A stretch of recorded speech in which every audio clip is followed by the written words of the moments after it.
Thank you for joining. Are you ready to be unmasked? I am, and thank you for having me. Sure. So the first time I heard about you was when the current administration started attacking our community, the March of this year. We reached out to Senator Patty Kim's office, kind of seeking some resources around legal support to our community members. And then their office kind of connected us to International Service Center. And then when we reached out to International Service Center, they gave us your contact information. And then there was a moment when we reached out to your office, and that's how kind of we were introduced to you and your law firm. And we begin to see you in some news media as well, kind of talking about the deportation and detention of Nepali-speaking Bhutanese community members. So that's how I know you. So I know you as a lawyer. So I'm curious, for you, when you look at your life, how do you identify yourself? Well, one of the identifications I would certainly give myself is as a lawyer.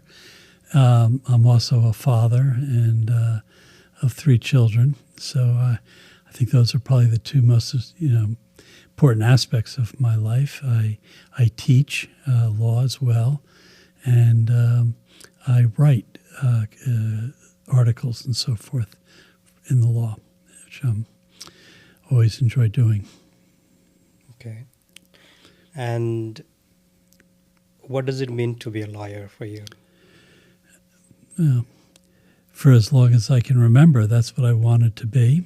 If I was to live my life over again, I'm one of those very, very fortunate people who would do just what I did as far as my career is concerned, because I have found being a lawyer extremely fulfilling and very interesting intellectually, very satisfying in the help you can give other people, and something that has always interested me.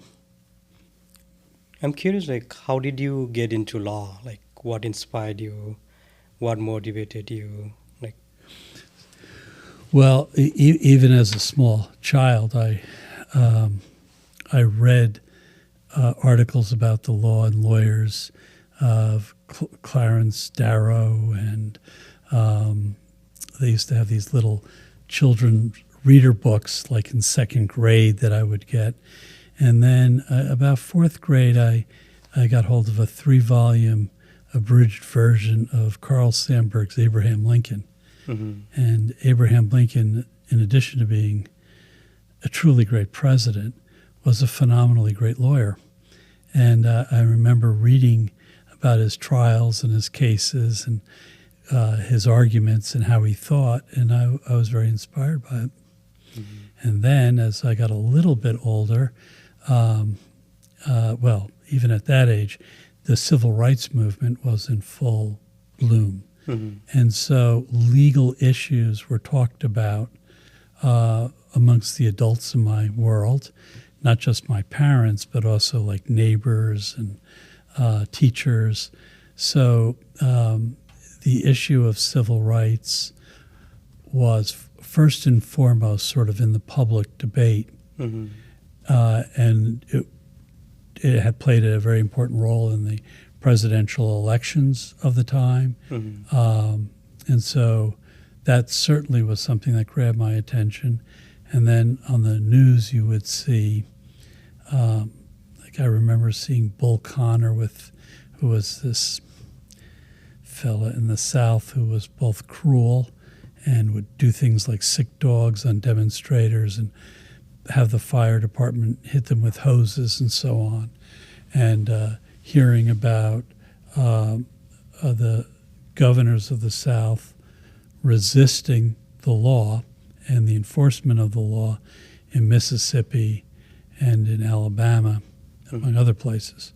And so this was a big issue, both in terms of its impact on people, but also on the global scale of the United States.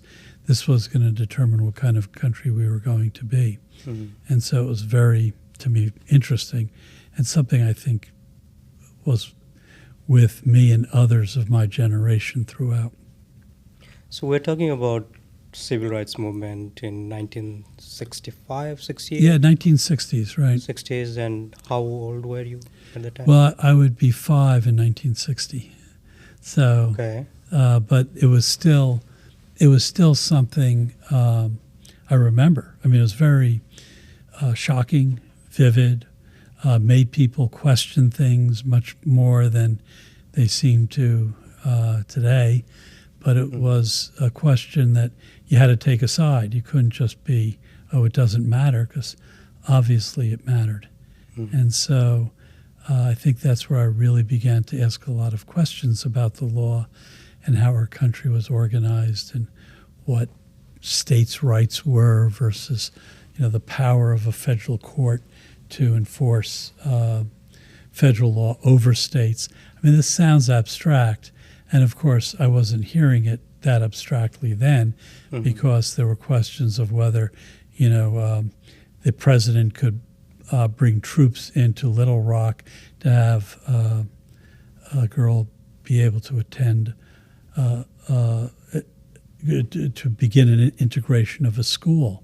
And since that girl, in my mind, was my age or just a little bit older than me, I looked at her, and of course I would relate to it as that could be me.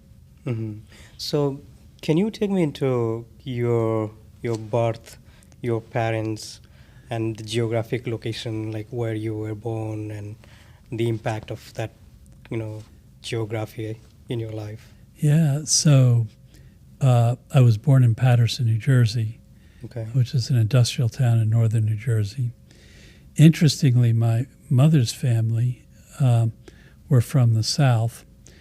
My mother was very an ardent believer in civil rights, and that also had an effect on me. But her grandmother, my great-grandmother, who was living when I was born still, was a Civil War orphan. But Can you repeat that again? she was a Civil War orphan, meaning her parents were killed during the Civil War. And in fact, they were killed by Union troops right after Appomattox. They took their livestock, they took their grain, they killed her parents, and left 5 children orphaned. And this was a story I would hear from my grandmother and so on as to what happened. But it taught me a very, very important lesson, which is you can be on the right side of history, doing the right thing, but be immoral in doing it wrongly. You can still kill and murder when you're actually fighting on the side that you hope to win in a war. And conversely, you could be stuck in a situation where you're on the wrong side of history, where you really don't want to be where you are. You don't want to have to face the choices you have to face, but be a fundamentally good person. And I think one of the challenges that all people face in the modern world is you will face challenges like this. Everybody does. So, for instance, today, let's say you were a Russian citizen. You didn't vote for the war. You didn't really like the war. But what are you willing to do about it is going to be a very important moral question, as it was here during the Vietnam War, that there were people who really were faced with deep challenges by the times. And so I think, in any event, from my mother's side of the family, the one thing I learned is that justice is not simple. How about your father's side? My father they were more recent arrivals to the United States. So by comparison, my mother's family first came to the United States in 1640. 1640. Which is from England. Okay. So they were here for quite some time. Mm-hmm. But my father's side of the family came to the United States around 1895. They were Jewish from Austria and were book dealers. So they had a bookstore in New York City. I see. My father himself was involved in the entertainment business and mostly TV, but other media as well. Mm-hmm. Take me to the moment when you first kind of imagined or got a sense of like, I want to be a lawyer. I can never remember wanting to be anything else. Like from the childhood. Since my childhood, that's what I wanted to be. Wow. And I guess I'm very lucky that way because not only did I want to be a lawyer, but having become one, it fulfilled me. It is what I wanted to do. So I think it's a wonderful career, and you can do great things with being as a lawyer. You can also do bad things, but it's not what I aim at. And I think when you understand the legal process and how it works, there's a certain kind of majesty about it that's extremely important for a functioning society. Mm-hmm. Some people think of lawyers as like, gladiators or people who are going to argue and fight. Others see them as crooks and, slimy sort of people. To me, a good lawyer is more like a butler of a great dysfunctional household. Can you explain that? Where everybody would be fighting with each other Mm-hmm. and causing each other grief if there wasn't somebody to intervene and keep a modicum of order in the chaos that we all live in. Mm-hmm. And that's an extremely important function. Mm-hmm. So when you take a case, what is the process for you to take a case? Like, how do you judge, or how do you?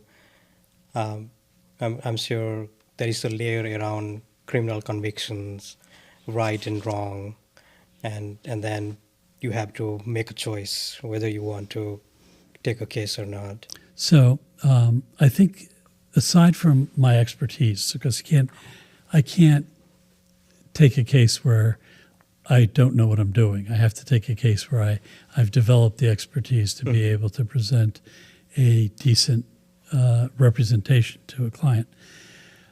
The most important element into whether a case should be taken or not is how well you can work with the client. How well? You can work with the client. I see. If you have a client who's not going to listen to you, who's going to go off and do whatever they're going to do, will not take your advice, especially as regards to the approach of a case, that's going to be a very difficult relationship. Mm-hmm. And it's going to be a lot more work than benefit. So, for instance, what I look for in a client, first and foremost, is somebody who can be candid. Mm-hmm. And I say can be candid. There are people who simply cannot be. There are people who simply cannot tell the truth. They will tell you whatever you want to hear, when you want to hear it, and they have a very superficial sort of reflective capacity. Mm-hmm. But if you have a client who not only is willing to tell the truth, but knows what it is, in other words, they're the type of person who can reflect, think a little bit outside themselves, and give you a fair picture, it makes the representation a lot easier. Mm-hmm. But I've represented people who were schizophrenic, who were unable to really communicate with the court. those types of situations are a little bit different because they need representation because there's nobody there to represent them. They can't represent themselves, and there's nobody else that's going to represent their interests. Those are cases I will take. And often we take those in our office for free to assist the court or to otherwise provide somebody a basic representation. All of this, of course, is in the context of immigration. I'm curious, like, how you navigate your inner compass, the moral compass that you have with, let's say, an individual who is convicted of crime and get not guilty, and you are going to defend the individual, and at some point you might judge them, right? As a human being, I guess we all have that. Okay, he's right. He's telling the truth. He's not telling the truth. How do you navigate that inner compass with the legal system? Well, I was often asked this question by my daughter's friends. How do you represent somebody you know is guilty? Right. Well, a very solid answer to that question is that's easy. It's representing people you know are innocent that really is difficult. So the law, we have a function in court that I think is well defined, and that is to present your client's case, to do so honestly. In other words, a lawyer should never be either encouraging their clients to lie or allowing them to lie in court and then using that lie in their defense. You're not allowed to tell your clients secrets. That's rather sacrosanct, but nor should I ever touch a client's lie.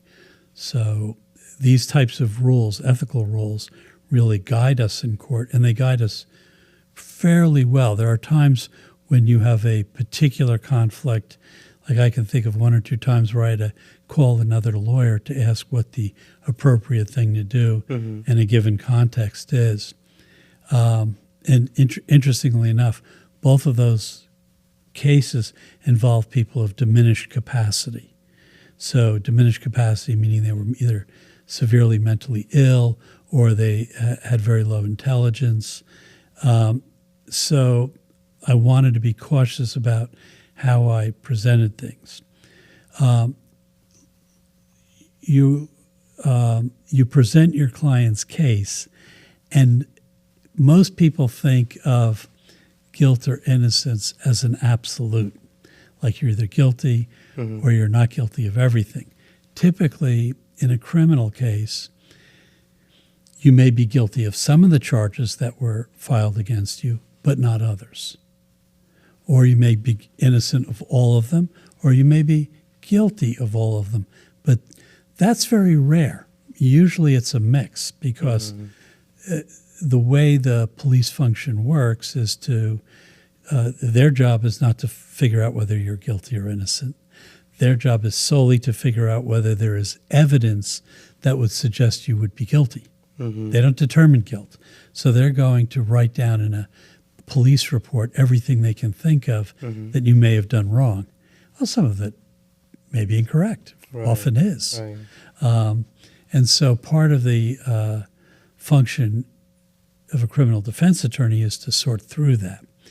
In my area, I deal with deportation. And the ethical challenges for an immigration lawyer are kind of interesting.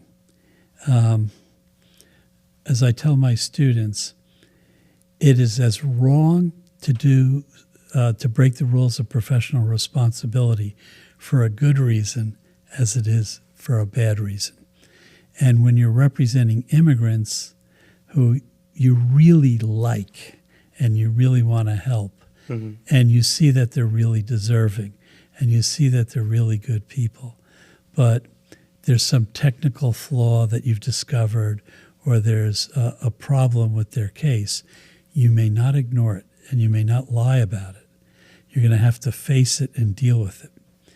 And if you don't, your client, you may be hurting your client more than helping them. But even if you help them, you're violating the rules that we're supposed to live by. So, for instance, when we fill out a government form, we have to be truthful in that form. Now, do clients lie to us sometimes?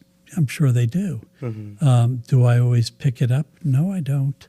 Do I question them or judge them as to whether they're telling the truth or not telling the truth? Only to a degree. What I would do is I would say, why? Like, let's say there was a fact pattern that I found hard to believe. Like, okay, so you came into the room and you picked up the bloody knife. Well, why did you pick up the bloody knife? Now, he may have a very good answer to that, and he may not. But you would question the evidence just like a juror would to see how solid the story is, and you would engage in a certain amount of cross-examination because that's what they're going to be facing in court to see how it holds up. And you encourage them throughout of the importance of candor. So I am absolutely not allowed to tell a confidence of a client. So if a client tells me, I did X, I can't tell anybody. But nor can I write on a government form that he never did X. For instance, when I'm applying to the USCIS for some kind of benefits, we have to be absolutely truthful. So it's an interesting set of rules. Morals are the values that we have, like, do not lie, cheat, steal, etc. But ethics are the rules that are imposed upon the profession to make sure they operate in a way that's fair, not just for your particular client, but for all clients in the system and all people in the system. And there's some lawyers who don't take that as seriously as others, but it's a very, very important thing. It's particularly important if you work for the government. For a government lawyer, for instance, to say that, I don't know, I've lost 2 hours of the grand jury testimony was never recorded because that's when the jury was deliberating. And then it turns out that no, those 2 hours were recorded, but they were embarrassing to you. That's unacceptable at the extreme. So a lawyer who would engage in such things, even who wasn't representing the government, should face serious, in my mind, serious discipline. But a lawyer who's working for the government and does something like that should be fired. Because the government's allowed to throw fastballs, but they're not allowed to throw beanballs, which beanball means a ball at your head. They're not allowed to cheat. They have to be, it's okay for them to be very strong at what they do and be persistent and diligent and so on, but they're not allowed to lie.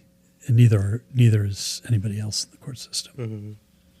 So, if you're okay sharing, I'm curious in terms of, I read, I was kind of like searching you in Google, and it has been more than 30 years since you started practicing law. Yes. Right. So out of those 30 years of practice, is there any case that stands out that you feel proud of representing, and is there any case that you regret taking it? Well, that's an interesting question. So I love doing appellate work, which is arguments to the appellate court. And there are a couple of cases that I worked on, some that I lost and some that I won, that were very interesting for me to work on and to do. And they were mostly in the criminal deportation field, but they were very interesting. On the at the trial level, I've done 4 jury trials, criminal jury trials. I won each one, and then I retired. I wasn't going to do it anymore. So I'm leaving with a perfect record, but it's a perfect record that was pretty limited. However, I really enjoyed doing. I really enjoyed those trials because they were so dramatic and so uncertain as to how they would end, and that's actually a perfect example. You were saying before, how do you deal with a client who tells you something you may not quite believe? Well, I had a case of a man who had, he actually had a special needs child. He's a real sweetheart of a human being. And he was charged with recklessly endangering his children. And the basis of the charge was that he left them in a vehicle for like 45 minutes, unattended, with the engine running. And he said, no, I didn't do that. I went in, I was at a Walmart. I just wanted to see where my wife was on the line. I saw her. She asked me to go get something right nearby. I did, and I handed it to her, and then I went back to the car. And that was his testimony. The police officer said no. I saw him go in at, I don't know, let's say 8 o'clock in the morning, and he left at 9 or whatever the time was. And I could tell, was telling me the truth, or at least what he thought to be the truth. So you had 2 people who had 2 different sets of facts. Well, we didn't know how this was going to end at trial, but generally speaking, people are more inclined to believe the police than they would a defendant. However, when my client got up and gave his testimony, he mentioned one small fact. He said, yes, I went in, and then when I came out, there was a woman in front of me pushing and pulling 2 shopping carts that were filled, and I had to get around her. And he just said that, describing how he got out of the building. It was no big deal. It wasn't in response to a particular question I asked, nor did I have any idea how significant that answer would be. After his testimony was done, the prosecutor put the police officer back on the stand, said, you heard the testimony of Mr. So-and-so. Is that what you thought is, in your opinion, is that truthful, or something like that? Well, the police officer stared at my client, stared at the prosecutor, looked at the judge, looked at the jury, and then just said, I have made the biggest mistake of my life. Because he had thought the person who was walking, that the woman who was pushing and pulling the carts was his wife, and that was the one that he thought he went into the store with an hour earlier. Oh. But no one could have known that's what he thought, or that's what have happened. My client had the courage to tell the truth as he saw it. Police officer told the truth as he saw it. And then when confronted that he may have been mistaken, he owned up to it. And you could ask for nothing more from a police officer, because a lot of people, after they testify, they don't want to change their testimony because they think it makes them look bad. In point of fact, this officer was a hero to me. I mean, I think he did exactly the right thing. So that one will always stand out in my mind because it shows the value of courage, and that in the end, we're all judging each other based on, each other's memories and observations that may be wrong. They just may be wrong. You don't have to. A lot of people think whenever they hear something that's false that somebody's lying. That's not true. I think most lawyers would readily acknowledge that a lot of contradictions in this world are simply because people remember it differently and see it differently, and not because they have some devious motive. So. Thank you for sharing that. Yeah. So right now you work at the Shagin Law Group LLC. Did you found that, or Yes, yeah. can you take me into that journey of like starting your own law firm? Yes. So I started out right after graduating law school, clerking for an appellate judge. It was a great job. That means you assist the judge in writing opinions and doing research and so on. And I think I learned more in that job than I did anywhere else in my life. And the name of the judge was Edmund Spaeth, and I thought and still think the world of the man. He taught me so much. And where was that? That was in Philadelphia. Okay. And then I went to a large law firm in Philadelphia called Schneider, Harrison, Siegel, and Lewis at the time. They have since dissolved, which is to my great sadness because I thought it was a great firm. And I learned a great deal there. Then I became general counsel of a company, a real estate development company that operated really many places in the country, mostly large cities. And then after that, I worked for Governor Casey, who I thought was a great governor. And I worked as his chief counsel of commerce. Okay. And then I also worked for Governor Ridge in the same capacity. And then I decided to open up a law firm with another colleague of mine who subsequently left. But immigration wasn't what we were intending to do. Instead, our experience was elsewhere. But on the Wednesday before Thanksgiving, I met a client, brought in another client to me who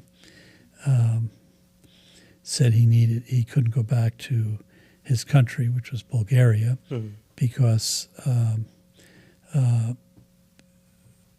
and I asked him why, and he said, "Ivan, show him your hand." And he lifted up his hand, and his fingers were chopped off. And so, as it turned out, that happened by people in that country that did not like his group. And his particular group were Gypsies or Roma or Sigani. And even though he lived a perfectly decent and good life, they really attacked him terribly. And so that was my very first asylum case. And that's when it all began. That and doing H-1B visas for computer companies, which was very big in the 1990s. So I swore after I did that one asylum case I'd never do another, because I was just too consumed with fear of losing, because I really did think that, and do think now, that if they were returned, they would have not lived. And I just worried about losing so much that I kept working at it. And I thought, when this is over, I'm not doing it again. Well, when the case was over, the next day I go into the office and there's stacks of messages from people all over the country, basically in the same situation. And so I ended up doing lots and lots of cases from Eastern Europe of Roma. Did that case attract lots of media coverage as well? No. Or how did people? No. How did I've never spent a dime in advertising, and the reason the reason for that is, in immigration, everything is word of mouth. Oh, wow. So these are very close communities, and so if you do good, honest work for one person, they're going to recommend you to others, which is another reason to do good, honest work, and not be cheap in your work. So right now, out of all the cases that you have, is it 100% around asylum, deportation, or? Yes, so 100% of my work right now is related to immigration in one capacity or another. And I would break that up into petitions, whether employment-based or family-based petitions for people from all over the world, really, and all different kinds of jobs and all different types of demands. Of course, that world is being turned on its head right now by changes in policy from the administration, including really exorbitant fees for some of these visas. That's one category of our work. Another category is deportation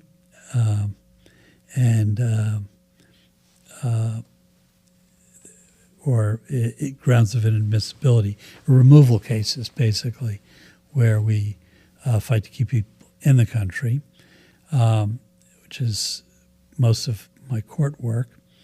And then we also do a lot of what I would term like appellate or courtroom work, like that's tangential to those two categories. So, for instance, somebody who has a problem naturalizing, maybe filing a naturalization petition in the federal district court so I can get a real judicial determination as opposed to an administrative law determination on an issue. I've also done refugee work that's overseas, and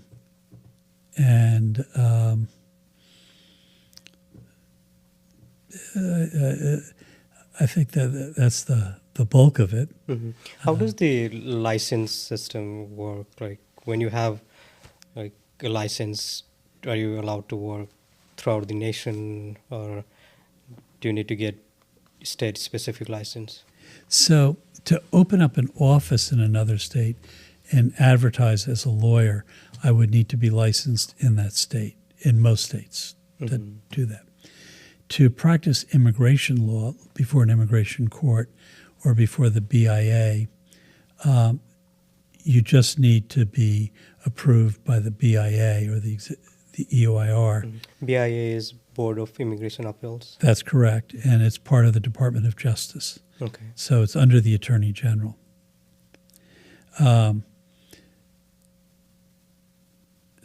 Then there's also like lawsuits we bring in the district courts for habeases, which is a petition you would file if you feel somebody is unjustly detained. Mandamuses, those would be actions you'd file to get the government to make a decision on something or to undertake some ministerial act. Naturalization cases where we have some issue with the interpretation of the law, perhaps at the administrative level, which we just think is wrong and want to bring it before a judge to have it considered there. So that's the vast majority of our work. I have done civil rights cases. I'm not really a civil rights expert, but when they're in conjunction with like the bad arrests or denying an alien and a citizen marriage license because they don't want to give it to the a marriage license because they think the alien is unlawfully present in the United States, that sort of thing. Mm-hmm. And you also teach at a university? Yeah, I teach at the Widener Commonwealth Law School. What do you enjoy the most, teaching or practicing law? Well, I really love teaching. I wish I had more time for it than I do, but I also really like practicing. So I don't know. That's sort of like getting me to decide between two children. I could never do it. How long you have been teaching? 10 years. Okay. More or less. Mm-hmm. Okay. I'm going to move towards kind of trying to feel the temperature of the current political climate of this country. I'm wondering from a lawyer's perspective and also the citizen of this country, how do you assess the current political climate? What do you think is happening right now? Well, so I'll give it a particular bent to the political climate on the law. And that's where most of my focus is, and on immigration law in particular. So I have known ICE officers for 3 decades or more. I have known DHS lawyers. In fact, I had 2 judges who came out of my office, and I know many others. And I've always respected them. And I don't think they're were evil or bad or would deliberately do something that was violative of the law. And what I am seeing on TV, and this is TV, but it's real, of masked men smashing into cars and pulling people out of them without a warrant, arresting citizens because they're brown or speak Spanish or have some other visible characteristic that they think renders them likely not to be a U.S. citizen, is absolutely abhorrent. And I can't imagine any of the people I've known in the past doing such things. I think this is being done as a deliberate policy to terrorize people, to get people scared, to make them think that they have no chance of success in court, that they should give up now because there's no hope for them. This sickens me. Now, I will say that I have won many cases since Trump was elected, and I expect to in the future as well. Mm-hmm. I expect judges to be fair, and if they're not, I will appeal from their decisions. I don't think the people who are smashing car windows and pulling people and shooting paint guns at priests and pushing old men down on the pavement, I don't think they're ICE officers. I don't think they're ICE employees. I think they're new hires of whatever kind who have had no training and are not consistent with the people I know. I mean, their behavior is very different from what I've seen. They're cruel. They're savage in their approach to other human beings. I mean, there is absolutely no reason in the world to rip a mother away from a child and handcuff her and take her away. There's no reason for that. Even if she's illegally present, there are other ways that an ICE officer would deal with that, including the timing of the arrest, maybe not detaining them, but allowing them to show up in court as they're supposed to, or taking other action that is far less violent than what they're doing. To me, this is absolutely abhorrent, and I don't know where the courts are. I mean, the lower courts seem to be holding their own, but I was utterly shocked by the Supreme Court's decision that a brief detention, without specifying what a brief detention was, based on race would be okay. No, it's not. You don't put. They're saying that brief detention is a week or two in jail or 30 days in jail. That's not brief detention. Imagine what it would do to you if you were put in detention for 2 weeks. No warning, no ability to prepare yourself or others for your arrest. And now you're detained. And you may not be able to get hold of them. You may not be able to talk to them. You may not be able to organize a defense and figure out, what your rights are or are not. And they did this with particular focus on groups that thought they were safe. So, for instance, the Nepali-speaking Bhutanese are truly stateless people by any definition. They were thrown out of Bhutan because the Bhutan government said they were not Bhutanese. The government of Nepal would not accept them any more than the United States would accept, 10,000 Australians because they speak English. They were, in fact, from a view of nationality law, they should have been Bhutanese citizens. The Bhutanese burned their villages, pushed them out, killed some of them. It was like pogroms. And so they ended up in a refugee camps in Nepal, run by the UNHCR. So those individuals really had no country that would accept them as their own. We agreed to take them in, and we did take them in. And some of them got in trouble for serious crimes or not so serious crimes, and that rendered them deportable. And they thought incorrectly that because people in the past recognized that you can't deport them to Bhutan properly, that no one would try. But as soon as the Trump people came into office, as you probably know, that's exactly what they did.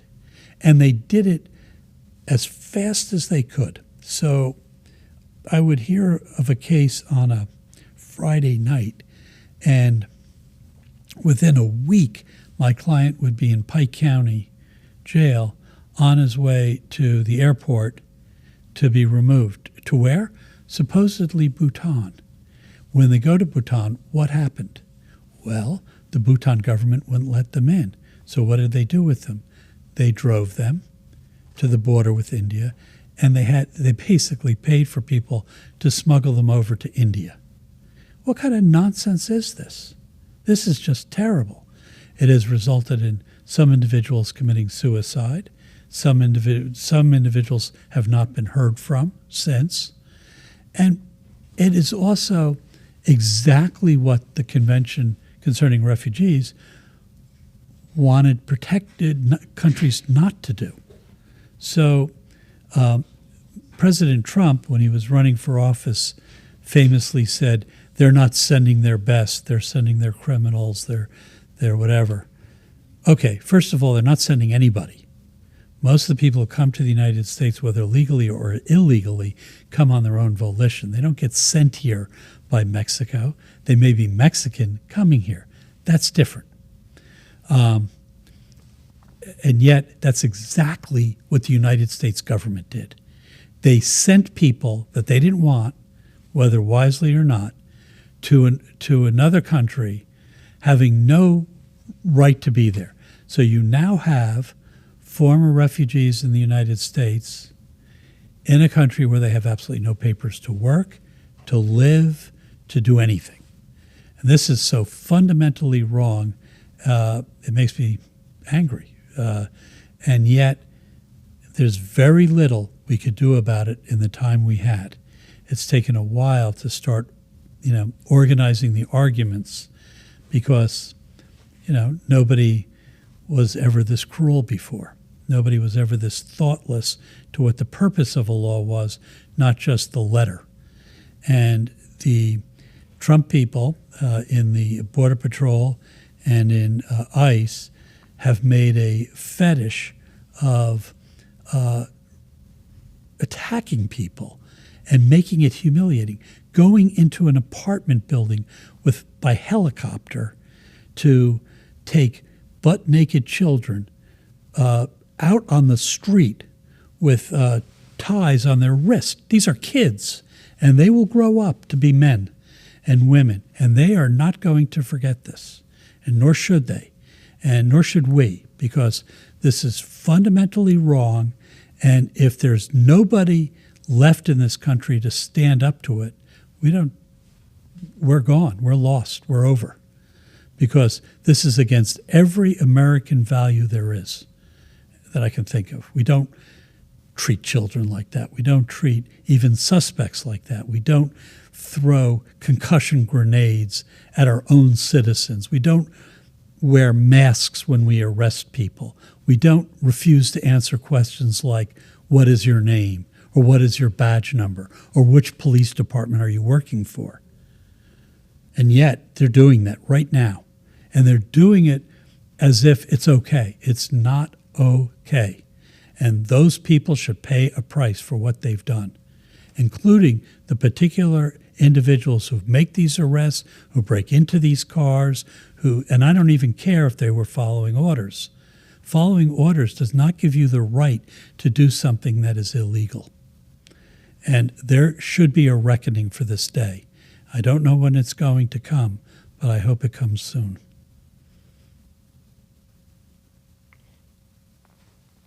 What do you think is like, what are we dealing with?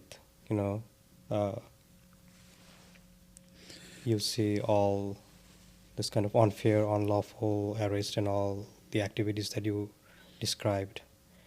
Like, where are these people getting their authority? Getting their authority, or what is the center of gravity for them? Who is empowering them? Who are we dealing with? The President of the United States is clearly the person who's empowering them. And let me say a few things about this. When a president becomes a president, or when a man becomes a president, he takes an oath, and the oath is not to fulfill all his campaign promises, no matter how crazy. His oath is to faithfully execute the laws of the United States. You're not faithfully executing the laws of the United States when you are refusing to get warrants when they're needed, when you're breaking and entering people's houses without warrants, when you're threatening people. That's not faithfully executing the laws of the United States. What they're banking on is that this appears like a fulfillment of a campaign promise, and that anything they do in fulfillment of a campaign promise excuses the violation of laws. And this is really horrific. So, for instance, one of the president's deputy attorney generals, as soon as they came into office, they fired the prosecutors who prosecuted anybody dealing with January 6th, which quite clearly was a crime. They were not heroes. They were people who were committing a crime. They were invading the Capitol. They were trying to prevent another president from being sworn in and who was duly elected by all accounts. They were going out and getting false documents showing a false slate of electors from the states, which is fraud. That's plain and simple fraud. And that disregard for the law is, I think, the fountainhead of that is a belief that the only thing that matters is winning and everything else is for losers. And it's a kind of mentality that maybe a New York real estate developer can get away with, but no government official should. not a governor, not an attorney general, not a deputy attorney general, and certainly not a president of the United States. And why the courts are not acting more aggressively and upholding the rule of law at the highest level, meaning the Supreme Court, I do not know. But it's very disturbing to me. I mean, as a lawyer, it's very disturbing to me. You shouldn't be, for instance, in the case of deporting people to countries that the person has no connection to. Mm-hmm. If I am, let's say, I'm going to be deported, I should be deported to, let's say, India, but India won't take me because they say I'm not a citizen. Is it okay for us to deport that person to southern Sudan, which is in the middle of a famine and a civil war, and just say, well, it's too bad, we're not responsible? We are responsible. How about sending them to Sikot prison in El Salvador, where, by all accounts, it's a torture chamber, it's not a prison. They have no access to American courts. They have no access to complain about anything that's happening to them. And that's the point. They want to treat these people like they're savage criminals when they're not, at least not all of them. And even if they were, we don't treat people that way. We have laws, and we should abide by those laws, not because it's nice, not because of the concern for one person, but because we cannot have a civilized society if we do otherwise. Mm-hmm. And so the reason we have the executive branch, the judiciary branch, and the Congress is to maintain the check and balance of power.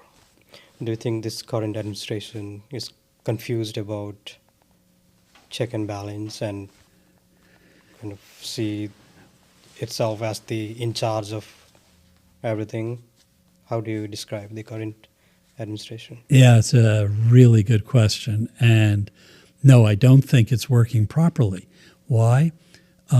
Because I don't think, when the founders created the country, they anticipated that the legislative branch would be the most powerful because they're the ones that control the purse.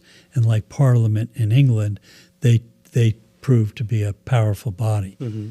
But unlike the Parliament in England, the partisan system that we have, the party system, which was not envisioned by the founders, can thwart the power of the legislative branch. I do not understand how the GOP became such a craven, cowardly party. I cannot understand it for the life of me. I think of the Republican Party as the party of Goldwater, Everett Dirksen, Howard Baker. Even Abraham Lincoln was from... Yes, and Abraham Lincoln, of your course. Hero. And current popularity are being re-examined. President Garfield, who most Americans don't know anything about, but turns out he was a very courageous man who was very committed to good government and keeping corruption out of government. Was it the president from Ohio? Yes. Yeah. I think I just saw Netflix. Yeah, there was a Netflix program called Death by Lightning. Right. Which, from what I recall of the history books on him, is an accurate description. And I thought kind of a moving movie, too. I thought it was a very good series. Mm-hmm. In any event, where are the heroes today? Where are the profiles in courage? They're hiding under their desks, except, I'll give them this, on the Epstein files, they finally showed, if not backbone, cartilage, strong enough to stand up to the president. Mm-hmm. And that's good, and I hope they keep at it, because this president isn't going to be around forever, and hopefully the United States of America will. And their day, they each have an opportunity to serve their country in a way that could really make a difference right now if they would just show some backbone. And I can't understand why they didn't. I just don't get it. They know better. I worked in the House of Representatives right after I graduated college, and it was an institution that I had a great deal of respect for at the time.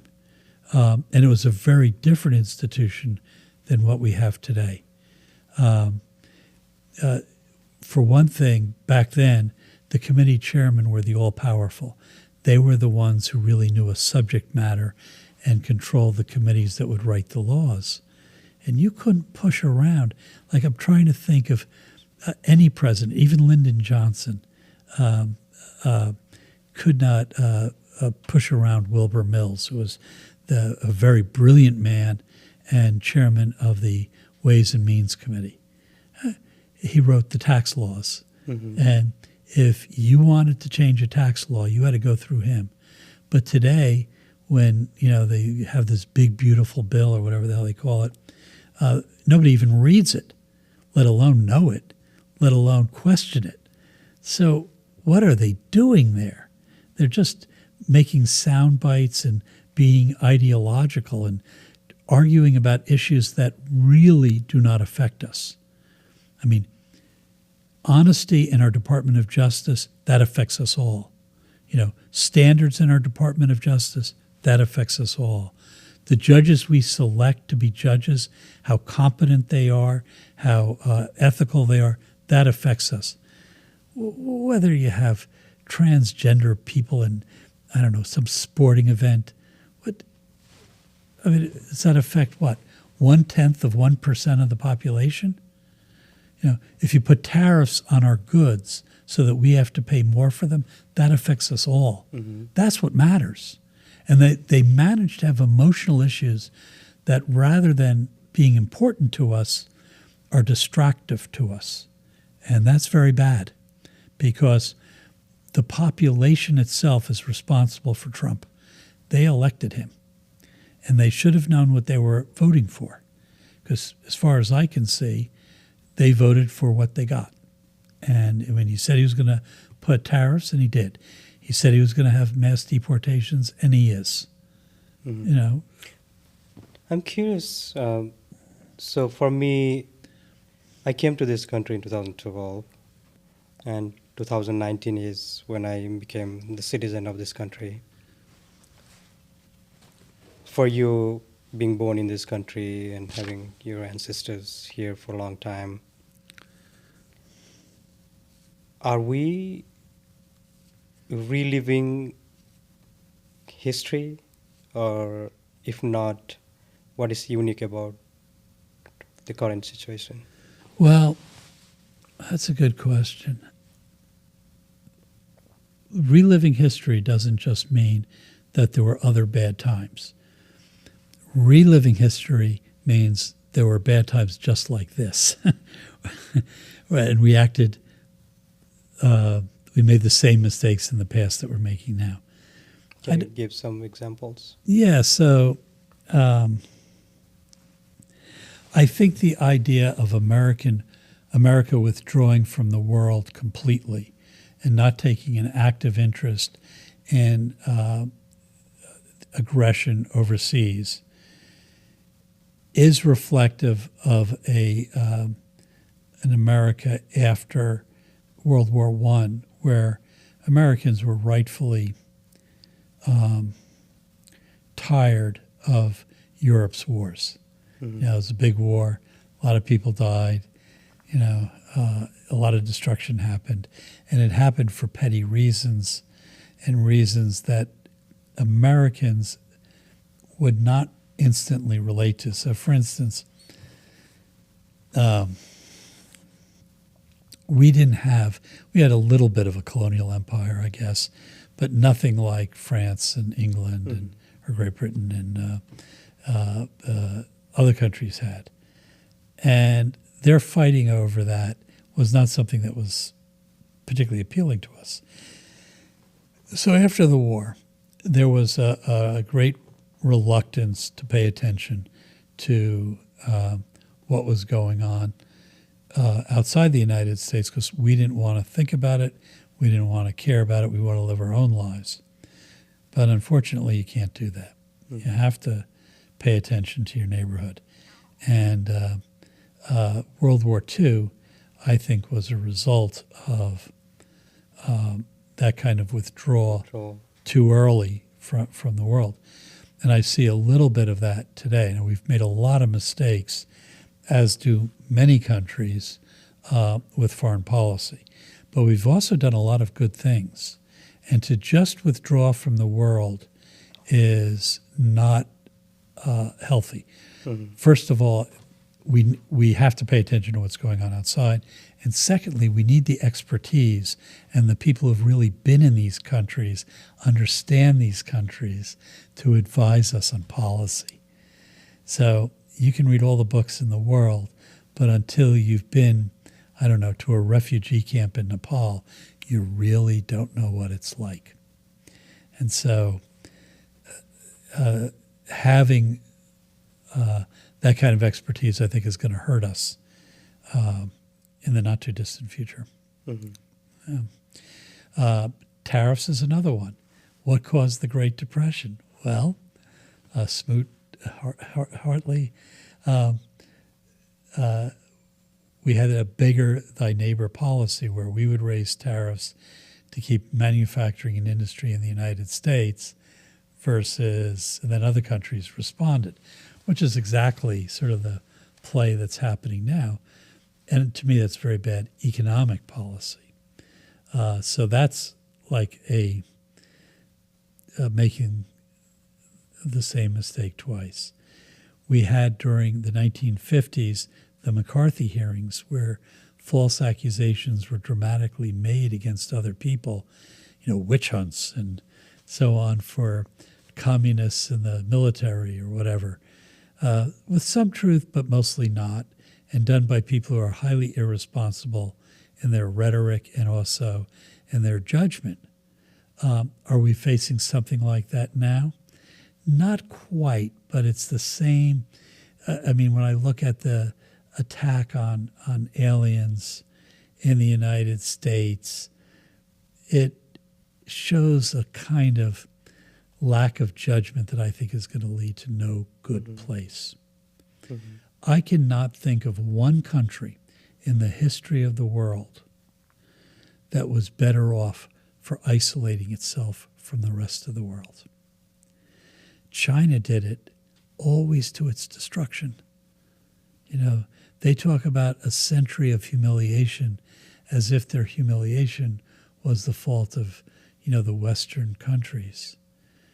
And that may be true in part, but another part of that was that China chose to close itself off. And therefore, it wasn't aware of a world that existed outside of them. And that didn't do them any good at all.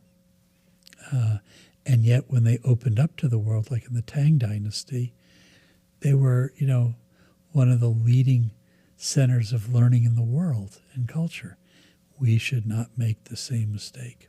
That, our universities, for instance, that are being attacked by the president are one of the great things about America.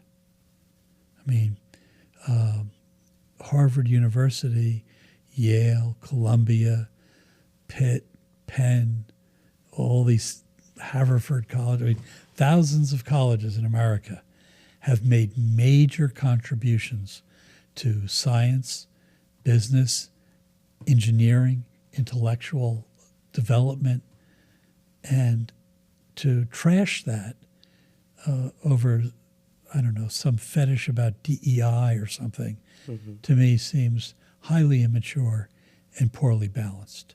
And that is something you don't want to destroy. So now that you are kind of taking me into the role of United States in the global context, recently I was reading The Tragedy of Great Power Politics by John Weissmuller. And Um, he talks about, I mean, how United States was the main power, superpower until some time ago, and now we are heading towards the multipolar kind of like multiple states being the superpowers like China and Russia and United States. I'm curious about what do you think about the military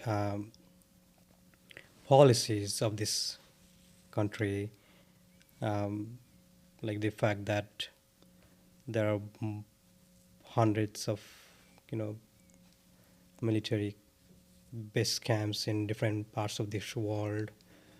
I'm curious about your thoughts on that.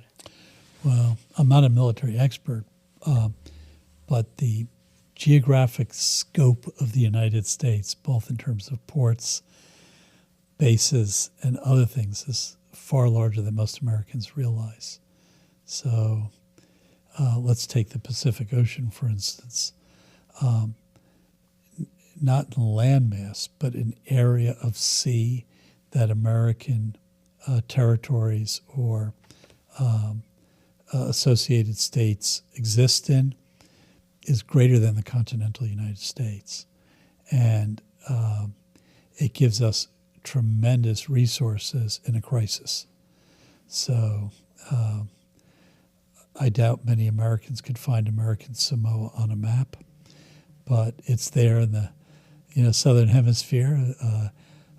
Same with Guam, and same with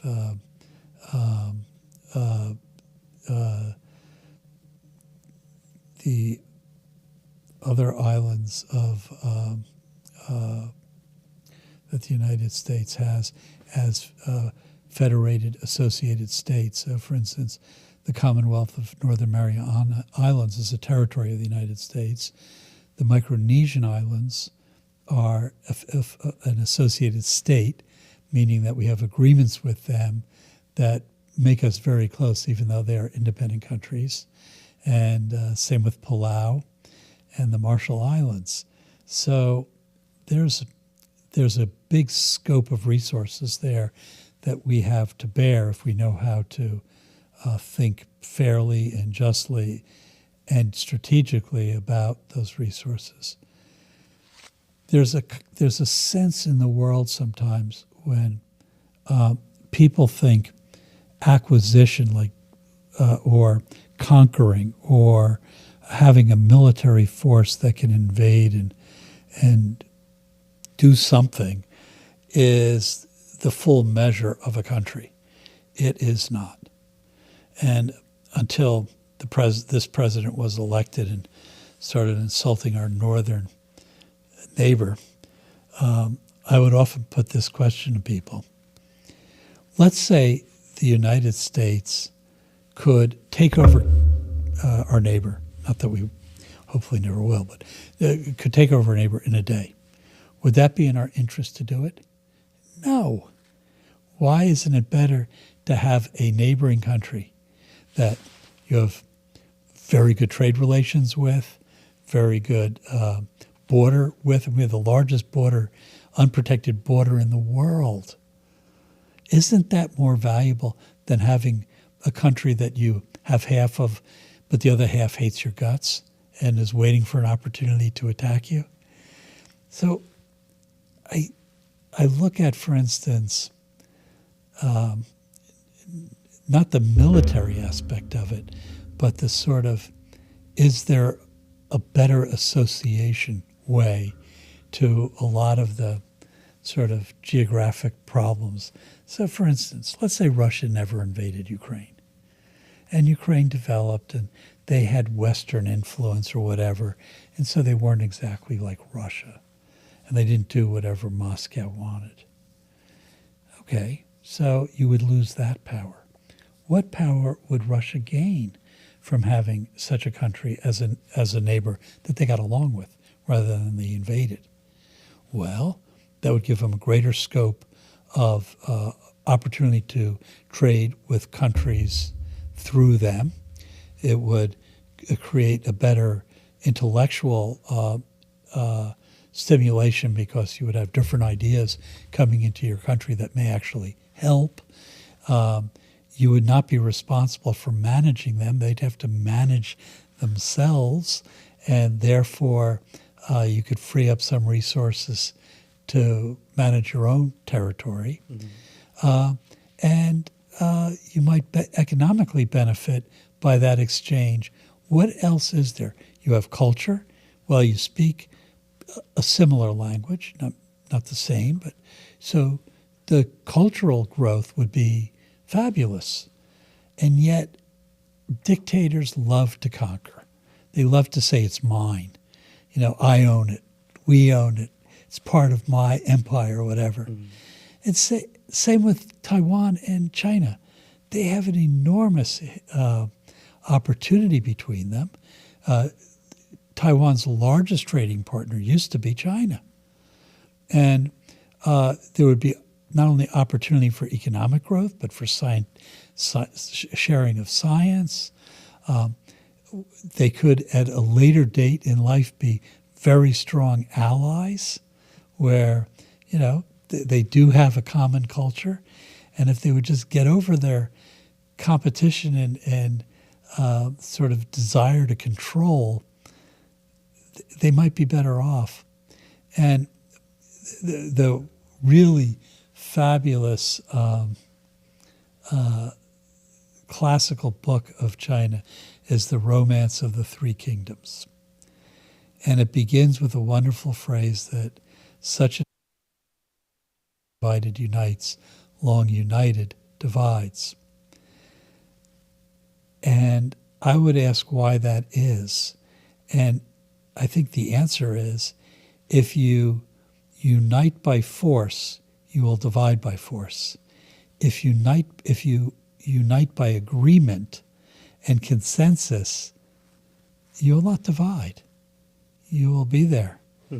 And so I'm curious, few thoughts on, like, with the current administration, with the immense power of this nation, like with the nuclear power and all. Are you concerned in any ways that, you know, that it could be misused? Oh, absolutely. I mean, the only person who wouldn't worry about the fate of nuclear weapons is somebody who doesn't understand what they can do. I mean, it's absolutely horrid what could possibly happen from it. And so it is a concern, of course, but the best way to deal with that concern is to elect, which I don't think have done recently, sober, intelligent, well-governed people who have a good sense of personal morals and are in politics or in office not to be someone, not to get something for themselves, but to do something good. Do you think Trump is the only problem right now, or No, not at all. like if we delete him, I mean, if we, let's say, after his tenure, he's gone? then would this issue be resolved? No, I don't think so. And I don't think it's an issue. I think what it is a lack of understanding on the part of the populace, first of all, on why you elect somebody, who you're electing, what the quality of that person is, and how much that matters. And I also think Trump has shown what you can get away with. And that scares me more than anything. Can you elaborate on that? Well, yeah. So will another president down the road think to themselves, you know, if we start, having mass arrests of those, Christian nationalists, then we can get them out of the way, get them out of the election. And they're against us, so let's get rid of them. Well, they'll come up with some means, and they'll look at these times and say, well, as long as you say they're aliens, or as long as you say they're violating something, we should be able to do it, at least for a short time. What can they do to us? How can a court make us obey the law. We will just do it anyway, and at least for the month before the election, and then we'll be in power again. That's terribly frightening. I mean, the idea of America should be that 5 people of all different backgrounds and thinking should be able to get into the room and discuss issues and recognize and have a respect for other people to be different and to realize that as a public official, you have a duty to allow them their lives too, and to not only allow their lives but to respect them. So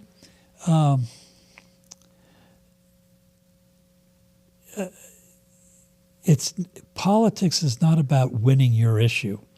It's about allowing things to develop in a way so that there's great satisfaction in participating in the society. Mm-hmm. So we've had a lot of one issues, guns or abortion or, I don't know, gay rights, or these are all very legitimate topics of political discussion. But at the end of the day, the governance isn't just about winning one of those issues at the exhaustion of everything else. It's about allowing a society to mull over those issues and come to some kind of consensus as to how they should operate. I want to conclude this with kind of tapping into some of your wisdom. What is justice for you? What is justice? How do you define justice? So justice, I think, is always to the individual and not to, I don't believe in collective punishment, and I don't believe in collective justice. Just because I am whatever background doesn't give me rights or to either get benefits or be treated or be punished. Rather, I think there must be an individual consideration of someone's actions and merits, and justice is giving people the rewards and that they deserve for their good actions, and the punishments and deterrents for their bad actions, without destroying the human being in the process. So I don't think the purpose of punishment is to destroy a human being. That's easy enough to do elsewhere. I think the purpose of punishment is to make as good a human being out of them as you can.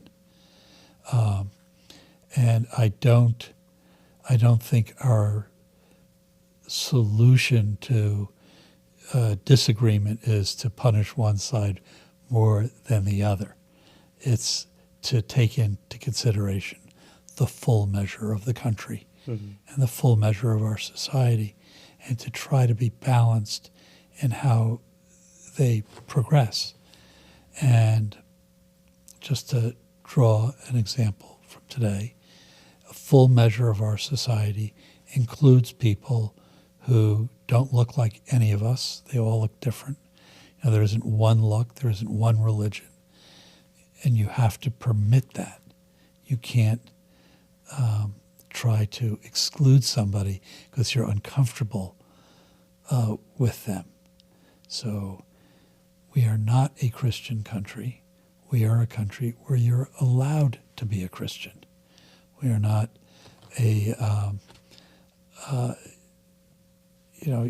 there is no absolute right to own guns. There may be laws that apply to gun ownership that are required for the safety of the public. We may not like taxes, but we have to understand that that's a necessary function of government, and that not funding government is not responsible. So justice at the purest level is the proper allocation of merit, of reward and punishment based on merit or lack thereof. Not to destroy a person, but to make them as good as they could be. Mm-hmm.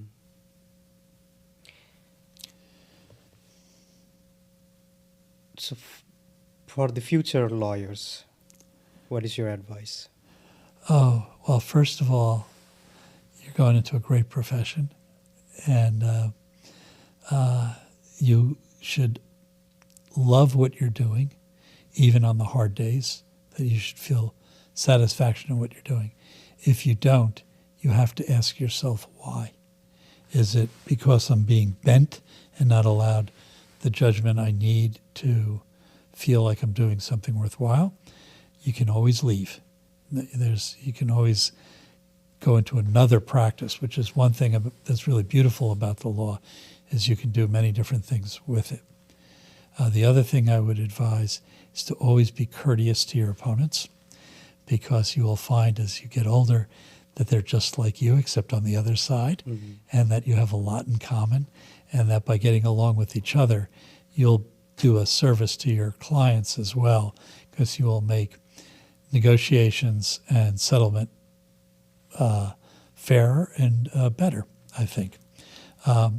To resolve to tell the truth under all circumstances, even when it's horribly embarrassing to you, that there is no way to be a lawyer by deception.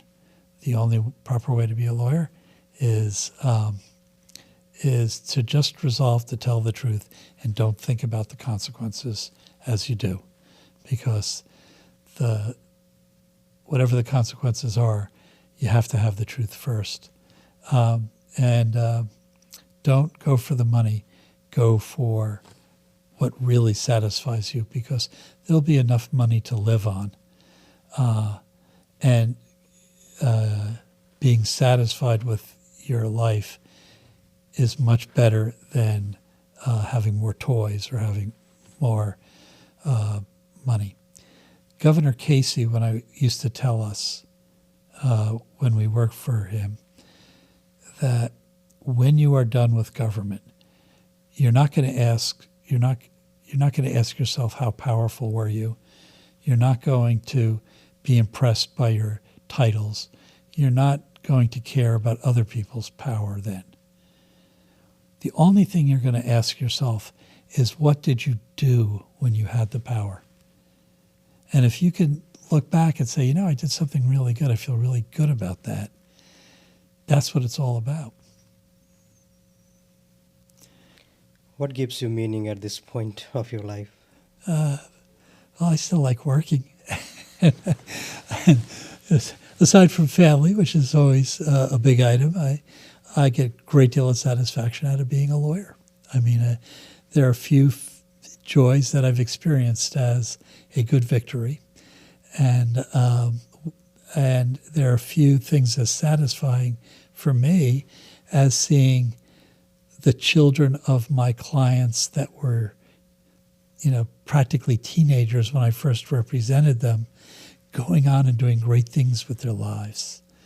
Having a refugee, an asylee girl who was 9 years old when I represented her, and she ended up going to Yale and Yale Medical School and becoming a real expert in her field.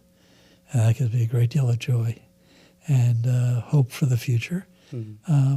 So there are a lot of good things in the world, and helping them along will give you a great deal of satisfaction in life. Mm-hmm.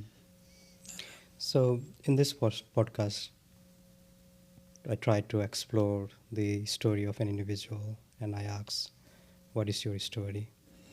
If you have to look back from your birth to who you are right now, what is Craig Shagin's story? Like, if you have to summarize in 3 to 5 sentences, who is Craig Shagin and what is his story? I've been very fortunate in my life, and I've had the wisdom to recognize that I've been very fortunate. And I really love life and the people in it, and think that I am definitely someone who is both optimistic and also a realist to a degree, but still an optimist, that people are so worth the effort. And we can all make each other better, even if it doesn't seem that way at the time. Thank you so much. Thank you for agreeing to be unmasked. Thank you. Oh, thank you for having me.